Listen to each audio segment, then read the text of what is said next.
지난주부터 저희는 사무엘서를 살펴보기로 했고 서론에 해당하는 배경에 대한 이야기를 지난주에 했습니다. 그리고 사무엘서를 어떤 관점에서 누구의 관점에서 읽어야 되는가 하는 것을 말씀드렸죠.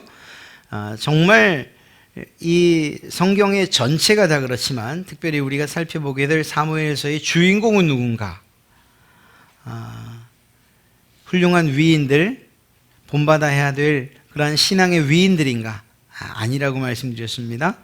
정말 주인공은 비록 그 이름이 나타나 있지 않아도 하나님이시다라는 사실을 우리가 잊지 말아야 된다. 그래서 성경을 공부할 때 또 읽을 때 이 진정한 주인공이 누구시고 그분이 어떻게 우리 사람들을, 신앙의 위인들을 어떻게 이끌어 가시며 또 그들에게 어떻게 복을 내리시는가 하는 것들을 살필 수 있어야 된다라고 말씀드렸습니다. 그래서 사람에게 초점을 맞추고 그의 도덕과 윤리 그리고 그의 허와 실 또 잘한 것들, 공과 업적들 이런 것들에 초점을 맞추기보다는 그가 하나님과 어떤 관계에 있는가, 하나님은 또 그런 관계에 있는 일을 어떻게 대하시는가 하는 이런 관점에서 살펴봐야 한다고 말씀드렸습니다. 지난주에 저희가 이야기할 때에 이스라엘의 상황을 아주 절망적으로 이야기를 했습니다. 왕이 없었기 때문에 각자 소견에 좋은 대로 행하는 시대였다라고 이야기를 했고, 그러면서 사무엘서를 들어서는데 이 문제에 대한 해답을 즉각적으로 주고 있지는 않아요. 왕이 없었기 때문이다 라고 말하는 것은 바꿔 말하면 왕이 있었다면 그러면 이 지경이 되진 않았을 텐데 라는 의미겠죠. 그래서 사무엘서에서 기대하는 것은 왕의 출현이에요. 그런데 그것을 사무엘서 1장에서 다루고 있지는 않아요. 오히려 그들이 원하는 왕의 출현을 위한 배경을 이야기하고 있죠. 그 왕을 준비시키는 사사로서 혹은 선지자로서의 사무엘의 이야기로부터 시작해 갑니다. 그런데 한 가지 잊지 말아야 될 것은 정말 왕이 없었는가 하는 거예요. 이 일에 대해서는 저희가 다음 이제 이후에 다른 시간에서 다시 한번 살펴보게 될 텐데, 정말 이스라엘에는 왕이 없었습니까? 아니죠. 진정한 왕이 있었죠. 하나님께서 그들의 왕이셨잖아요. 그럼에도 불구하고 왕이 없었으므로 그들의 소견에 옳은 대로 했다, 자기 멋대로 살았다 하는 이야기는 무엇입니까? 하나님을 왕으로 인정하지 않았다는 의미예요. 그래서 이스라엘은 절망적인 상태가 되었다라고 하는 이러한 결론으로서 사사기를 마치고 있는 것입니다. 그런데 사무엘서의 그 시작도 그렇게 아주 밝게 시작하지는 않아요. 엘리와 엘리의 제사장 그 두 아들에 관한 이야기도 그렇거니와 오늘 한나의 이야기도 실제로는 매우 어둡게 시작하는 것을 보게 됩니다. 한나의 이야기가 펼쳐지는 에브라임 지역은 지역상으로 볼 때 매우 비옥하고 그리고 아름다운 곳이에요. 한마디로 이야기하면 하나님의 복을 받은 땅이라고 말해도 틀리지 않은 것이죠. 그곳에 사는 한나의 남편 엘가나는 매우 부유한 명문가의 사람이었고 또 그가 예배하는 모습들을 보니 하나님에 대해서도 매우 신실한 사람이었던 것을 알 수 있습니다. 그런데 이러한 밝은 배경의 중심에는 아이를 낳지 못하는 한나의 이야기가 있어요. 무엇을 이야기하는 것일까요? 절망 그 자체를 이야기하는 거죠. 아이가 없음으로 인해서 당하는 고통과 고난 그리고 비웃음과 조롱, 이것이 한나의 지금까지 인생의 전부라 이렇게 말하고 있는 것입니다. 이것은 어찌 보면 하나님 그분이 왕이 되어주심으로 말미암아 풍성함을 누리고 모든 좋은 것들을 다 누릴 수 있는, 하나님께서 주신 복을 온전히 누릴 수 있는 이스라엘임에도 불구하고 하나님을 진정한 왕으로 여기지 않는 것 때문에 당하고 있는 이스라엘의 절망을 이야기하고 있는 것이라고 말할 수 있습니다. 그러면 한나의 이야기가 이렇게 끝나느냐? 그렇지 않죠. 1장 안에서 그 모든 문제가 해결이 돼요. 그리고 그 해결의 방식은 잠시 후에 말씀드릴 거예요. 이러한 해결된 한나의 문제를 통해서 이스라엘도 역시 불임과도 같았던 이스라엘의 그 절망도 해결될 수 있다고 이 사무엘서는 시작하고 있는 것입니다. 그래서 어떤 한 사람에게만 초점을 맞출 것이 아니고 그 사람을 통해서 비춰지는 이스라엘의 모습, 그들에게 과연 희망이 있는가라고 하는 이 질문에 대해서 한나는 이 1장과 2장의 말씀을 통해서 희망이 있다. 그리고 그 희망은 하나님께로부터 시작된다라고 이야기하고 있는 것입니다.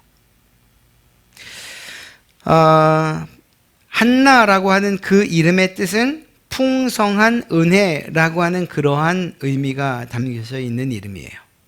정말 좋은 이름 아닙니까?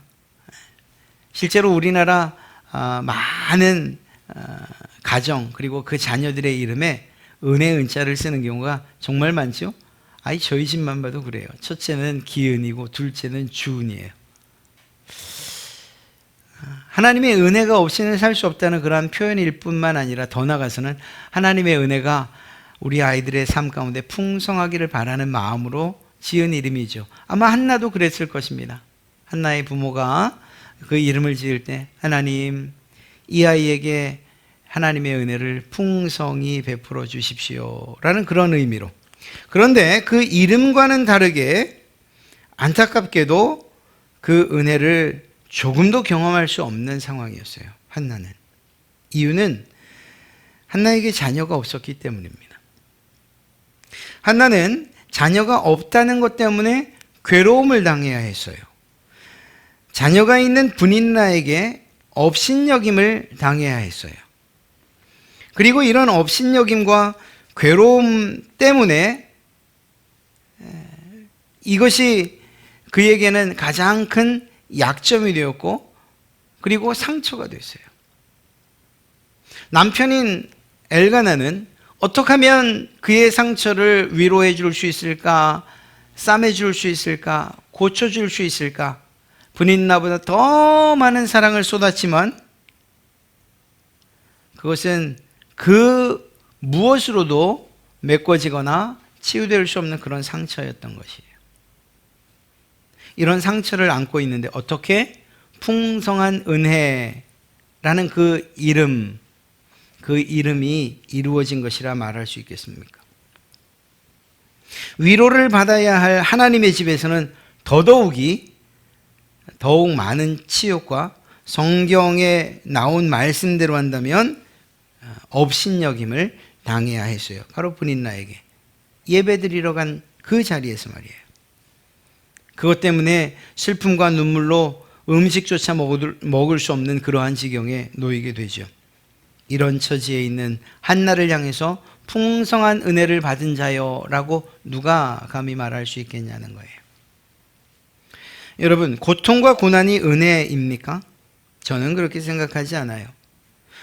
우리가 인생을 살아가면서 고통과 고난을 만나는데 그것을 하나님의 은혜다 이렇게 말하는 것은 그것은 옳지 않아요. 오늘 한나의 이야기를 이야기하면서 한나가 당하고 있는 이 고통은 하나님의 은혜입니다 라고 말할 수 없어요. 그러나 분명하게 말할 수 있는 것 한 가지는 무엇인가 하면 이러한 고통과 고난이 풍성한 은혜로 들어가는 길이 될 수 있다는 사실만큼은 분명합니다. 그리고 오늘 그것을 이야기하려고 하는 거예요. 우리가 살아가는 이 세상에 그 어떤 사람도 고통 없이 살아가는 사람이 있겠어요? 모든 것이 풍족해 보이고 부족함이 없어 보이고 모든 것들을 다 소유하고 원하는 만큼 가지고 있는 사람이라 할지라도 그에겐 고통과 고난이 있을 수밖에 없어요. 그리고 각각에게 있는 고통과 고난은 그 누구로부터도 치유받을 수 없는 것이 대부분이에요.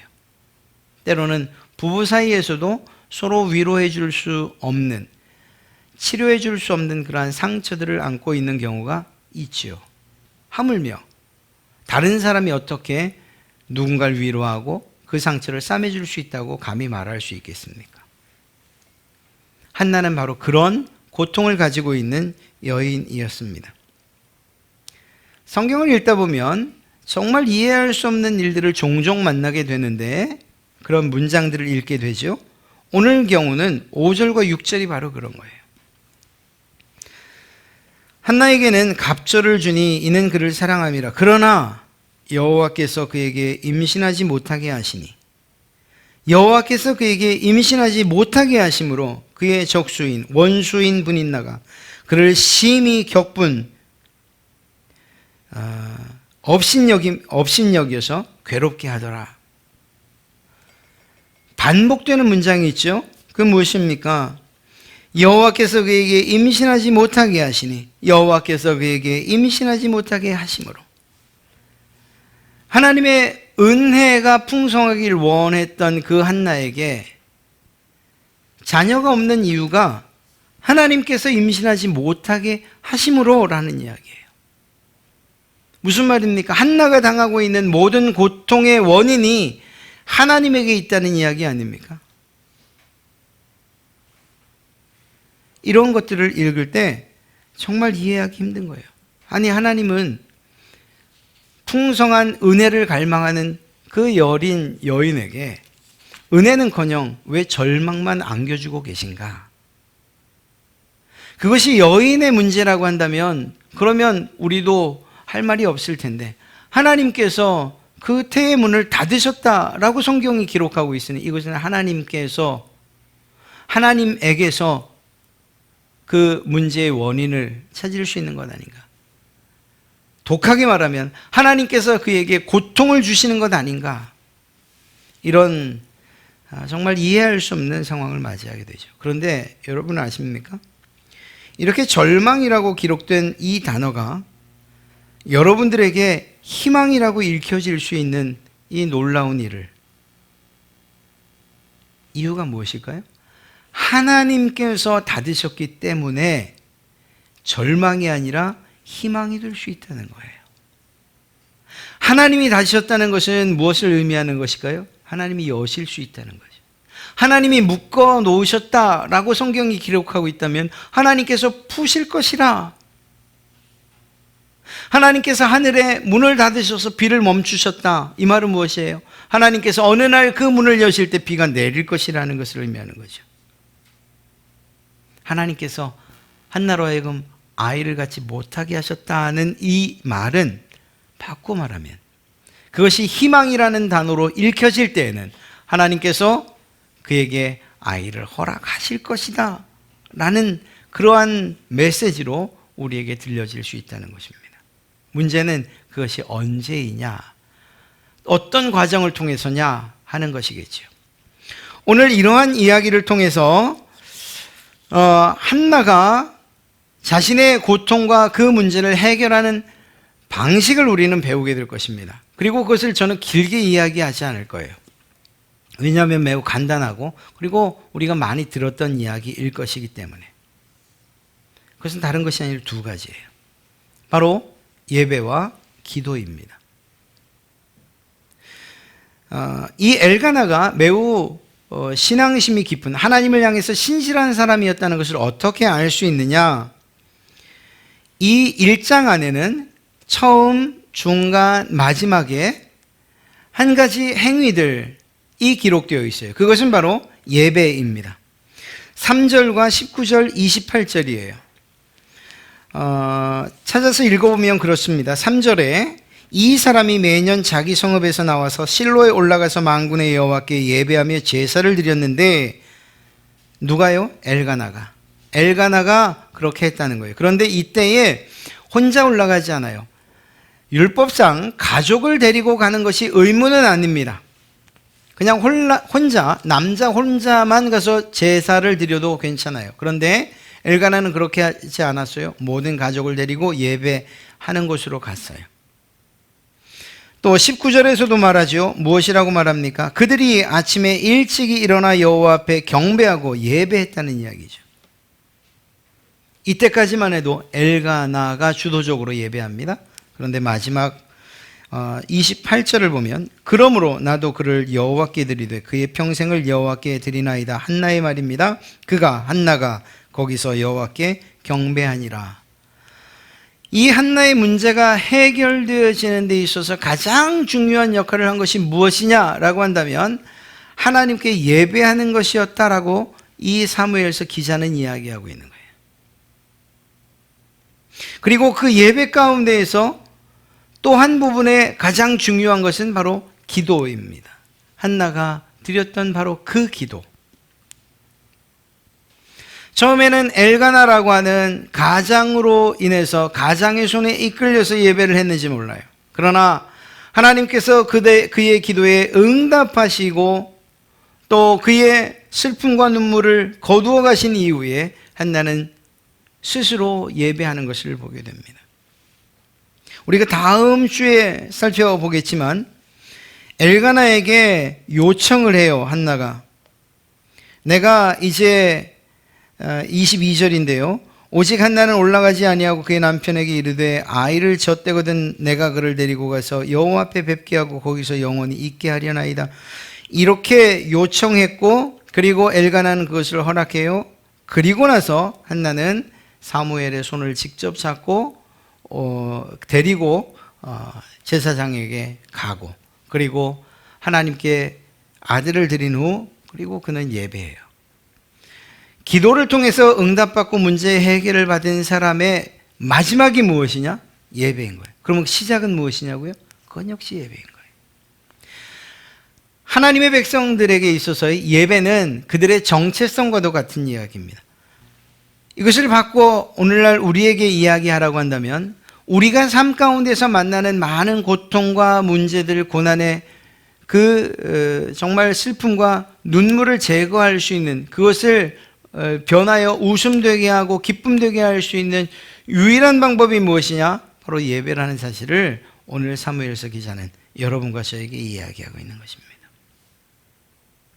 예배는 기쁨 가운데에 즐거움 가운데에만 드리는 것이 아니에요.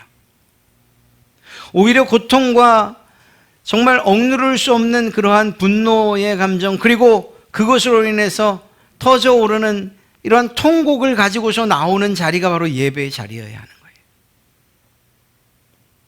예배는 비록 축제라고도 말할 수 있지만 그러나 그 자리에 나오는 사람들은 상하고 그리고 비통함을 가지고 하나님 아니면 이 문제를 해결할 수 없습니다라고 하는 이러한 마음을 가지고 나오는 자리가 바로 예배의 자리라니까요. 그리고 그 자리에서 한나는 하나님을 향해서 통곡하며 기도합니다. 비록 그 기도가 기도인지조차 알지 못하는 엘리 제사장, 영적 분별력을 상실한 그가 지키고 있었으나 그와 상관없이 한나는 하나님을 대면해서 기도했어요. 하나님을 향해서 기도했어요. 그리고 그 기도가 응답받은 거예요. 우리의 문제가 해결될 수 있는 유일한 그곳이 있다면 그곳은 바로 예배의 자리이고 기도의 자리라는 것을 우리가 잊지 않으면 참 좋겠습니다. 하나님 앞에 나오는 그리고 또 우리의 문제를 가지고 나오는 그 자리, 예배와 기도가 있는 그 자리에서 하나님이 응답하신다니까요. 오늘 한 가지 더 우리가 주의 깊게 봐야 될 것은 이 엘리 제사장이 한나를 향해서 했던 이야기예요. 엘리는 큰 실수를 했지요. 기도하고 있는 여인을 향해서 야, 너 술 취했구나 이렇게 얘기했으니까 말이에요. 엘리가 얼마나 부족한 사람인지 알겠죠? 그리고 그 뒤에 이제 우리가 살펴볼 말씀들을 살펴보면 자녀 관리도 엉망이었어요. 그러니까 제사장으로 세워져 있었지만 하나님과의 관계나 그리고 하나님께서 맡기신 사명을 제대로 이행하지 못하는 그런 제사장이었어요. 예배하는 성도의 입장에서는 본받을 만한 것 하나 없는 그런 제사장이었다고요. 저 사람이 과연 하나님과 나 사이를 중재하는 역할을 제대로 할 수 있을까? 의심하기에 충분한 그런 제사장이었어요. 그런데 그 제사장이 무엇이라고 이야기하는지 아십니까? 그가 이렇게 이야기를 해요. 17절, 엘리가 대답하여 이르되 평안히 가라. 이스라엘의 하나님이 내가 기도하여 구한 것을 허락하시기를 원하노라. 여러분, 이게 아주 진심이 담겨 있고, 내가 너를 몰랐구나. 한나야, 정말 미안하다. 내가 하나님께 기도해 보니 하나님께서 너에게 응답하신다고 하시구나. 정말 응답하신다는 확신을 내게 주셨구나. 그래서 너에게 내가 하나님의 이러한 약속의 말을 너에게 전한다. 이런 진심이 담겨 있는 이야기처럼 여겨지십니까? 저는 그게 그렇게 느껴지질 않아요. 엘리는 그냥 의뢰, 그냥 늘 하던 대로 무관심하게 형식적인 이야기를 했을 거예요. 그렇구나. 네가 하는 기도인 줄 모르고 내가 실수를 했구나. 이제 평안히 가라. 하나님께서 너의 기도한 것을, 내가 간구한 것을 응답하실 줄로 내가 안다. 허락하시기를 원한다. 인사치레 정도였을 거예요. 그런데 한나의 태도예요. 한나는 이렇게 엉망진창인 제사장이 기도 같지도 않은 기도, 거칠애로 그냥 한번 내뱉는 그런 이야기를 하나님의 응답으로 받았어요. 한나가 하나님과의 관계에 얼마나 신실했는지를 알 수 있는 거죠. 그래서 어떻게 했습니까? 18절을 보면 당신의 요정이 당신께 은혜 입기를 원합니다. 당신의 기도가 내게 이루어지기를 원합니다. 이건 엘리 제사장의 기도가 훌륭해서가 아니라니까요. 한나가 하나님을 향한 믿음이 신실했기 때문이에요. 비록 제사장 같지 않은 그런 엘리가 자기에게 비는 그 축복마저도 하나님께서 하시면 이루어질 것이라는 믿음을 가지고 그 엘리의 이야기를 받은 거예요. 그리고 나서 그가 가서 먹고 얼굴에 다시는 근심빛이 없었더라. 엘리 제사장의 이야기 때문이었겠습니까? 아니죠. 엘리 제사장의 입을 통해서 선포된 그 말씀, 그가 제정신으로 했던지 아니면 진심으로 했던지 그건 모르겠어요. 그러나 엘리 제사장의 입, 제사장의 입술을 통해서 선포된 그 이야기가 하나님의 분명한 응답이라고 믿었던 거지요. 그래서 그 하나님을 신뢰함이 있었기 때문에 그는 근심하지 않았고 오히려 먹고 마실 수 있었던 거예요. 우리의 기도는 하나님께 드리는 것이고 하나님의 신실함을 향하여서 드리는 것이어야 돼요. 어떤 사람의 도움이나 혹은 누군가가 더 기도의 능력이 있을 것 같아서 그거 아니에요. 여러분들이 저에게 기도 부탁을 하고 저는 또 여러분들에게 그 기도에 원하는 바에 합당한 기도를 함께 해요. 여러분이 종종 저에게 말씀하시는데 기도해 주셔서 감사해요. 그 정도면 사실은 충분한 거예요. 기도의 능력이 저에게 더 있어서 응답이 있는 게 아니라니까요. 그 모든 것은 기도하는 그 사람의 믿음에 해당하는 그러한 응답이라는 사실을 믿으십시오. 그렇다고 해서 제가 제 책임 혹은 또 제가 여러분들을 위해서 기도하겠다, 기도하지 않겠다라는 이러한 의미가 아니에요. 알려주셔야 돼요. 그래야 함께 기도하기 때문이고 또 의인들의 기도가 역사하는 힘이 있다는 이러한 성경의 말씀에 의지해서 우리는 함께 기도할 거예요. 그리고 놀라운 역사가 나타날 것을 믿어요. 그러나 가장 중요한 것은 무엇인가? 기도하는 그 당사자가 하나님 앞에 어떤 신실함을 가지고 있는가, 하나님을 어떻게 신앙하고 있는가 하는 이것이 더 중요하다는 것을 말씀드리는 것입니다. 자, 오늘 이 한나의 문제, 이것은 그만의 고통이었어요. 분인나는 알 수 없었어요. 엘가나가 위로한다고 했지만 엘가나도 제대로 알 수 없는 그러한 한나만의 문제였어요. 이러한 문제들은 여러분이나 저에게 누구에게나 있어요. 이 문제는 어떻게 해결되느냐고요? 교회에서, 하나님 앞에서 예배하고 기도할 때 해결되어진다라는 사실을 우리는 분명히 알 수 있습니다. 여러분의 모든 문제가 이러한 방식으로 하나님 앞에서 해결되어지기를 주님의 이름으로 축복합니다. 한 가지를 더 말씀드린다면 이것은 공동체 안에서의 가장 중요한 것인데요. 오늘 이 한나가 가장 가슴 아픈 그리고 가슴에 피멍이 든 곳이 어디였는지 아십니까? 예배하는 곳이었어요. 한나가 엘가나와 함께 브닌나와 함께 또 브닌나의 자녀들과 함께 예배하러 옵니다. 그런데 그 장소 4절 말씀을 보면 엘가나가 제사를 드리는 날에는 제물을 그의 아내 브닌나와 그의 모든 자녀에게 주었다라고 이야기했어요. 무슨 말입니까? 예배하러 올라온 그 자리에서 브닌나와 또 한나에게 엘가나가 각각의 분깃을 줬다는 얘기예요. 아마도 화목제를 의미하는 것일 거예요. 화목제는 함께 나눠 먹는 제사이니까 말입니다. 그런데 그때에 매년 한나가 7절을 보면 매년 한나가 여호와의 집에 올라갈 때마다 남편이 그같이 했고 그때마다 브닌나가 그를 격분시킨 거예요. 어디였을까 이 장소가? 하나님의 집에서요. 하나님의 집에서. 하나님의 집에서 위로를 받고 정말 고침을 받고 마음의 안정을 취하고 평화를 누려야 되는데 그러한 곳, 예배하는 곳, 기도하는 곳, 그리고 하나님의 은혜와 위로를 경험해야 되는 그곳에서 한나는 가장 가슴 아픈 일을 당했다니까요. 브닌나에게. 매년.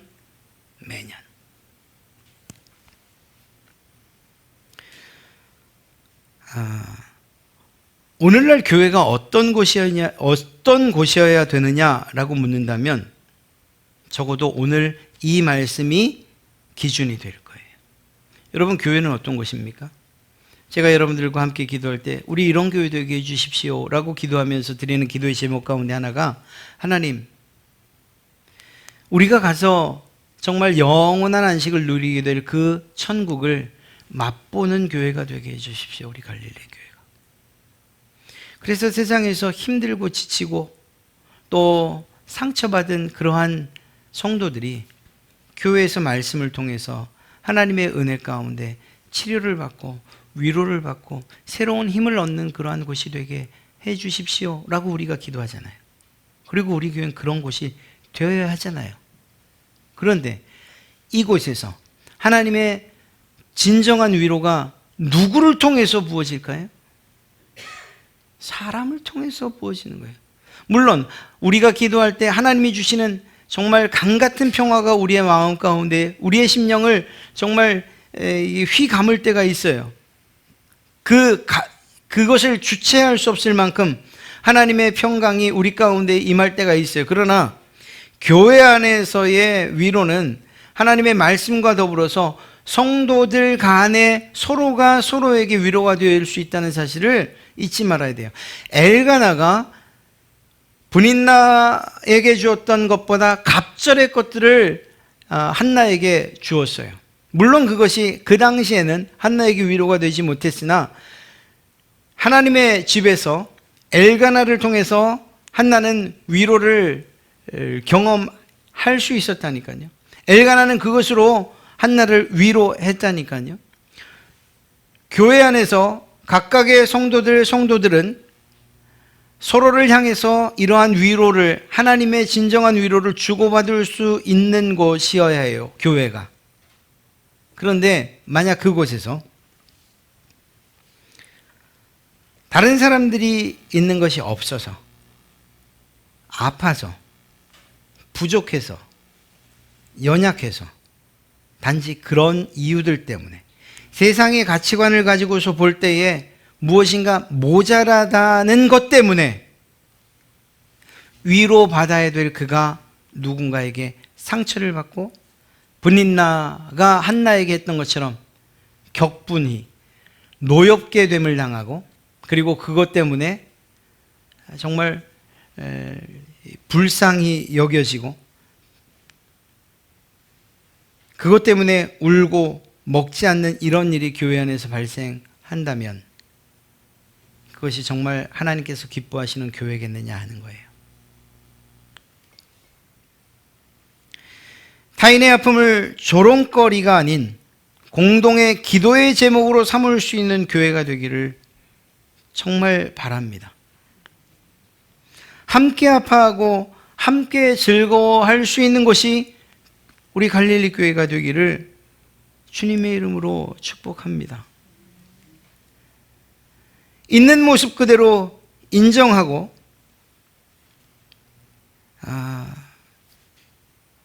그 사람의 조건이 아니라 그냥 그 사람 자체만으로 인격적인 존재로 대우하고 또한 대우받아야 되는 그러한 곳이 우리 갈릴리 교회가 되기를 정말 바랍니다. 한나가 하나님의 집에서 하나님의 위로와 또 동일하게 엘가나뿐만 아니라 브닌나에게 위로를 받았다면, 격려를 받았다면, 그 아픔을 함께 기도할 수 있는 그러한 기도의 동력자들로 그곳에 누군가가 있었다면, 그러면 한나가 이렇게 우는 일들은 없었지 않겠습니까? 우리 갈릴리 교회가 참 쉽지 않은 이 세상 가운데에서 어떤 교회가 되어야 하는가라고 묻는다면 오늘 이 말씀이 우리의 기준이 되고 우리 교회 생활의 원칙이 돼서 누군가를 위로하고 없는 자들을 돕고 연약한 자들을 격려하고 함께 기도하고,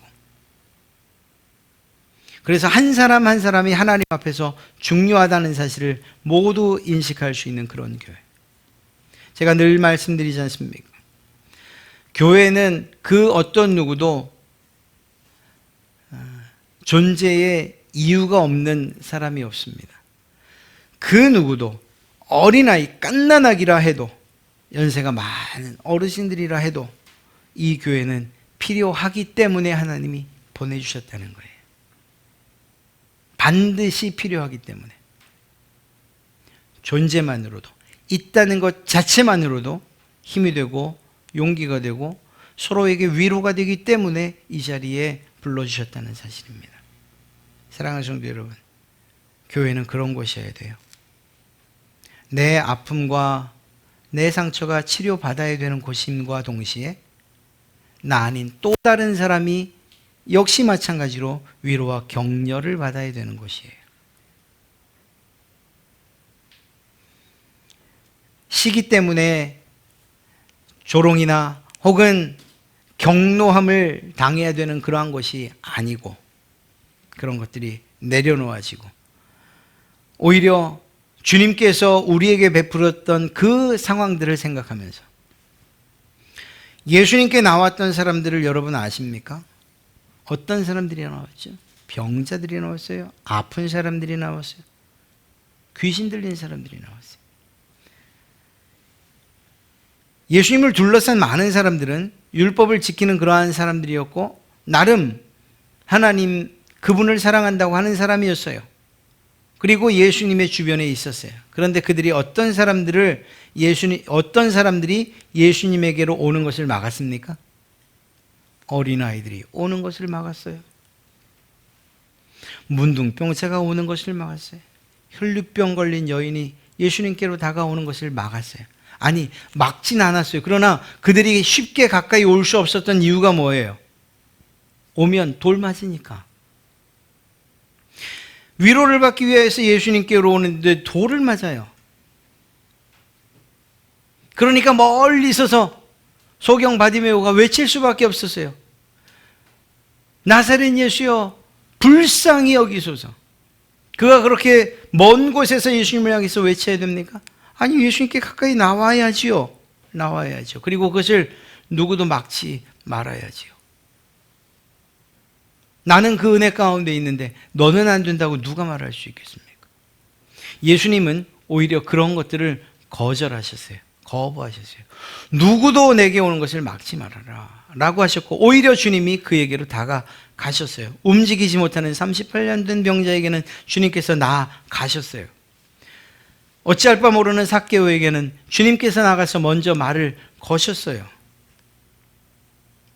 모두에게 돌팔매질을 당해서 어쩔 줄 모르는 이제는 삶의 소망을 잃어버린 그 여인에게는 주님께서 다가가셨어요. 그 누구도 예수님께 나와 그분의 위로와 또한 그분의 사랑을 힘입고자 하는, 그분의 은혜를 경험하고자 하는 사람들을 가로막을 권리가 그 누구에게도 없어요. 길을 막지 마십시오. 오히려 여러분도 주님께로 나오기를, 함께 나오기를 소망하는 그러한 우리 갈릴리 교회 모든 성도들이 되었으면 참 좋겠습니다. 오늘 말씀을 생각하면서 고난의 문제는 누구에게나 있을 수 있다. 그리고 그 고난은 인간적으로 해결되지 못하는 일들이 많을 수 있다. 왜? 하나님께서 그 고난을 허락하시는 경우가 있기 때문에. 그렇다면 그 문제는 어떻게 하나님 앞에 예배함과 기도를 통해서 해결할 수 있다. 더 나아가 교회는 어떤 곳이어야 되는가? 서로가 서로를 주님의 마음으로 위로하고 격려하고 힘을 북돋는 곳이 되어야 한다라는 이러한 사실들을 마음에 꼭 새기시기를 주님의 이름으로 축복합니다.